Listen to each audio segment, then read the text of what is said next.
రష్యాలోని కాజెన్ నగరంలో 16వ bricks summit 22వ తేదీ నుంచి 24వ తేదీ వరకు జరిగింది. బ్రిక్స్ అంటే Brazil, Russia, India, China, south Africa అని మనందరికీ తెలిసిందే.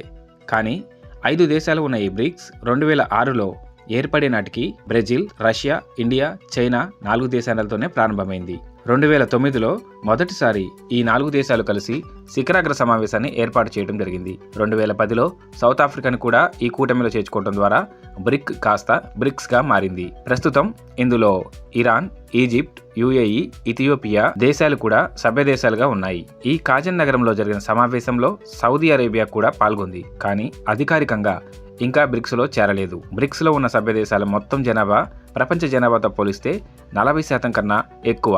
కోవిడ్ పాండమిక్ సమయంలో చైనాతో భారత్కు ఉన్న సరిహద్దు వివాదం కారణంగా యుద్ధ వాతావరణం నెలకొన్న సంగతి అందరికీ తెలిసిందే. భారత్కు చైనాతో విరోధం ఉన్నప్పటికీ బ్రిక్స్లోని మిగతా సభ్య దేశాలతో ఎంతో సన్నిహిత సంబంధాలు ఉన్నాయి. ఇటు రష్యాతో స్నేహం చేస్తూనే అటు అమెరికా, యూరోపియన్ యూనియన్ దేశాలతో కూడా ఎంతో స్నేహంగా మెలిగే భారత్ను దెబ్బతీయాలని అంతర్జాతీయంగా ఎన్నో కుట్రలు జరుగుతూనే ఉన్నాయి. ఒకప్పుడు భారత్ పరిస్థితి కరవమంటే కప్పకు కోపం, విడవమంటే పాముకు కోపం అన్నట్టుగా ఉండేది. ఇటు రష్యాతో స్నేహం చేయడం ద్వారా అమెరికాకి, అమెరికాతో స్నేహం చేయడం ద్వారా రష్యాకి, ఇలా ఇద్దరితో చెడే పరిస్థితులు ఉండేవి. మనం ఎప్పుడైతే రష్యాతో సన్నిహితంగా మెలుగుతామో అప్పుడు అమెరికా పాకిస్తాన్ ద్వారా మనపై ఒత్తిడి తీసుకొచ్చే ప్రయత్నాలు చేసేది. అమెరికా అంత కాకపోయినా రష్యా కూడా కాస్త అటు ఇటు ఇలాంటి వ్యవహార శైలినే ప్రదర్శించేది.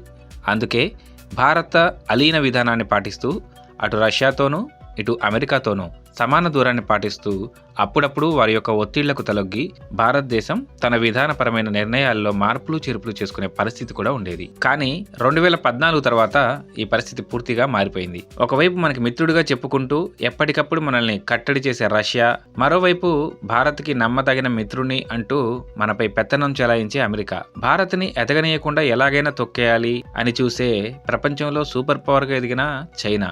ఇంత ప్రతికూల వాతావరణంలో కూడా మోడీ విదేశాంగ విధానం ఇండియాని ప్రపంచంలో అత్యున్నత స్థానంలో నిలబెట్టడానికి ఎంతో ఉపయోగపడింది. ఒకవైపు చైనాతో పోటీ పడుతూ దానికి ధీటుగా ఎదుగుతూ దేశ ఆర్థిక రంగాన్ని గాడిలో పెట్టి ప్రపంచంలోనే 5వ ఆర్థిక శక్తిగా ఎదిగి భారత్ యొక్క వ్యాపార దక్షతతో ఇటు వెస్టర్న్ కంట్రీస్తోనే కాకుండా అటు మిడిల్ ఈస్ట్లో కూడా భారత ప్రాధాన్యాన్ని పెంచుకుంటూ గతంలో ఏ శిఖరాగ్ర సమావేశం జరిగినా ఏదో ఒక మూలకు నిల్చొని చేతులు కట్టుకునే పరిస్థితి నుంచి అగ్ర దేశాధినేతల భుజాలపై చేతులు వేసి ముందు వరుసలో నిలిచే స్థాయికి భారతదేశాన్ని తీసుకురావటంలో మోడీ కృషి ఎంతో ఉంది. అయినా భారత్ పట్ల ప్రపంచ దేశాల కుట్రలు ఎక్కడా ఆగలేదు. కాశ్మీర్ సమస్యకి శాశ్వత పరిష్కారాన్ని చూపి పాకిస్తాన్ని కట్టడి చేశాము అని అనుకునే సమయంలోనే అమెరికా సహాయంతో ఇటు బంగ్లాదేశ్లో జరిగిన ఉద్యమం కారణంగా బంగ్లాదేశ్ ప్రధాని షేక్ హసీనాను తప్పించి అక్కడ ఏర్పాటు చేసిన అమెరికా తోలుబొమ్మ ప్రభుత్వం పాకిస్తాన్ని మించిపోయింది. భారత్ సరిహద్దుల్లో మరో కొత్త క్రైస్తవ దేశాన్ని ఏర్పాటు చేయడానికి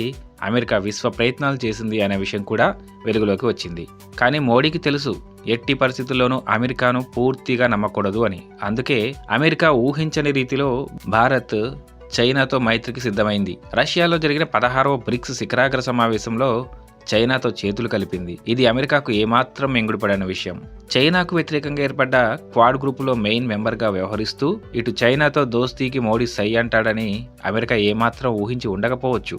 ఇంకా చెప్పాలంటే మనకన్నా చైనాకే భారత్తో స్నేహం చేయడం ఎంతో అవసరం. ప్రస్తుతం చైనా పరిస్థితి ఏమంతా బాగాలేదు. పైపెచ్చు భారత్ లాంటి శక్తివంతమైన దేశంతో పెట్టుకుంటే ఆర్థికంగా ఎదుగుదల ఉండదు అని గ్రహించిన చైనాని ఎలాగైనా దెబ్బతీయాలని చూస్తున్న అమెరికాను ఎదుర్కోవాలంటే భారత్ లాంటి దేశంతో శత్రుత్వం కన్నా మిత్రత్వమే మేలని భావించి మోడీ పెట్టిన షరతులకు అంగీకరించి బోర్డర్ నుండి వెనక్కి తగ్గడానికి ఒప్పుకుంది.